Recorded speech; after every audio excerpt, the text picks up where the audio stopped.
আমল ভালো হলে বিচারের মাঠ ভালো হবে, আমল খারাপ হলে বিচারের মাঠ খারাপ হবে।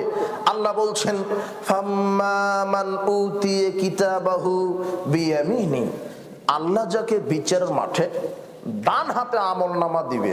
যখন বিচার মাঠে আপনি দাঁড়াবেন, যারা ভালো সৎ আমল করেছে তাদের কোন হাতে আমল নামা দেওয়া হবে? ডান হাতে। যখনই ডান হাতে আমল নামা দিবে, লোকটা তখন আনন্দের আতিশয্যে বলবে ফায়াকুলু হাউ মুকরাউ কিতাবিয়া, এই দেখো দেখো আল্লাহ আমাকে ডান হাতে আমল নামা দিয়েছে, আমার আমল নামাটা একটু পড়ে দেখো তো। কত খুশি, সবাইকে বলবে তুমি একটু পড়ো তো, আল্লাহ আমাকে ডান হাতে আমল নামা দিয়েছে। ইন্নী যানানতু আন্নী মুলাকিন হিসাবিয়া, আমি জানতাম আল্লাহ আমাকে আমল নামা ডান হাতে দিবে, কেন আমি ভালো আমল করেছি, আমি এটা জানতাম। আল্লাহ আমাকে ডান হাতে আমল নামা দিবে, আমি এটা জানতাম।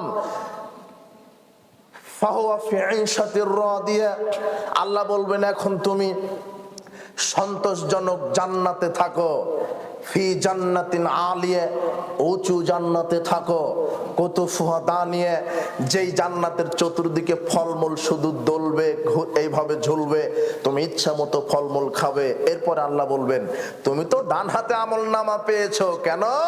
কুলু ওয়াশরাবু, খেতে থাকো, পান করতে থাকো, হানি আম, একেবারে তৃপ্তি সহকারে খাও, তৃপ্তি সহকারে পান করো।